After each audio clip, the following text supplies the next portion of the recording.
안녕하세요, 여러분. 왜 힘들 때 우리는 스스로를 상처 입히는 행동을 하는 걸까요? 또 한 번 시작되는 자해 행동은 스스로 멈추기 어려워지는 걸까요? 그리고 그 굴레에서 벗어나기 위해서는 무엇을 해야 하는 걸까요? 한음에도 치료하다 보면 자해를 하고 있는 분들이 정말 많아서요. 스스로 상처내고 계신 분들에게 정말 조금이라도 힘이 되었으면 하는 바람으로 이번 영상을 준비했습니다.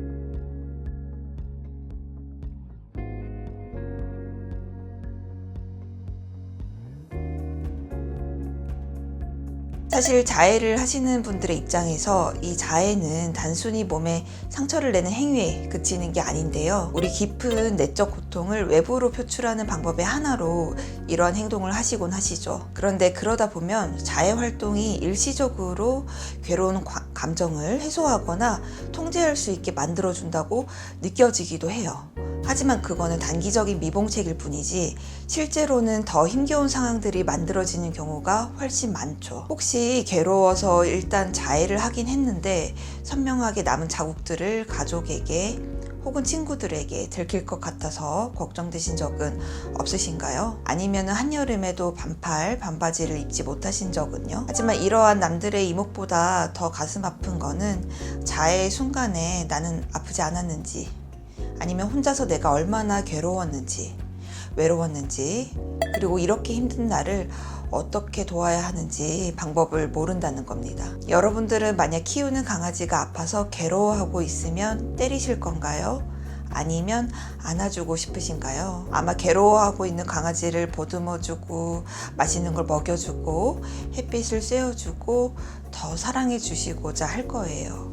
우리 자신에게도 마찬가지입니다. 힘들어하는 나를 스스로 돌봐주고 아껴주고 사랑해 주셔야 해요. 하지만 자해를 반복하다 보면 나를 돌보는 방법을 잊게 되는 경우가 사실 많죠. 자해가 문제 해결의 유일한 방법이라고 생각하게 되는 거죠. 이럴 때는 아주 작은 변화부터 시작해 주세요. 먼저 눈에 보이는 자해 도구를 치워보시는 거예요. 우리가 먹는 걸로 스트레스를 푸는 사람이 냉장고가 빵빵하다면 당연히 손이 더 가겠죠. 게임을 너무 좋아하는 사람이 PC방에 가게 되면 당연히 게임을 좀 더 하게 되는 것처럼요.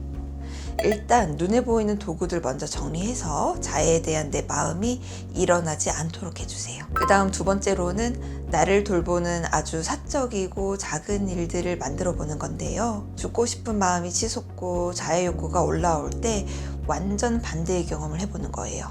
예를 들면 향이 아주 좋아서 아껴두고 있었던 로션을 바른다거나, 아니면 내가 좋아하는 옷이나 액세서리를 끼고 잠깐 밖에 나가서 햇빛을 쐰다거나 하는 일들이요. 마지막으로 세 번째는 자해 욕구가 스스로 통제되지 않을 때 주변의 도움을 받으시는 겁니다. 사실 이 세 번째가 익숙하지 않아서 안 하시는 분들이 정말 많으신데요.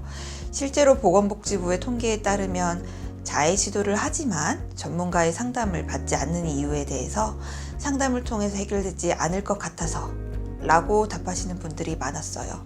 하지만 절대 그렇지 않습니다. 꾸준한 치료 과정 중에 스스로 자해를 멈추시는 분들이 정말 많으셨어요. 우울증도 하나의 질환이기 때문에 결국에는 다른 신체 질환과 마찬가지예요. 치료를 받으면 적어도 지금보다는 나아지고요. 나아가서 근본적으로 회복되는 경우도 정말 많습니다. 혼자가 아니라 주변에서 도움을 받을 수 있다는 것을 잊지 말아주세요. 처음에는 목발을 짚고 일어서야 하지만 나중에는 양다리로 건강히 달릴 수 있도록, 그렇게 치료될 수 있도록 저희 한음에서도 도와드릴 겁니다. 여러분들의 회복을 응원합니다. 감사합니다. 한음 한방 신경정신과였습니다.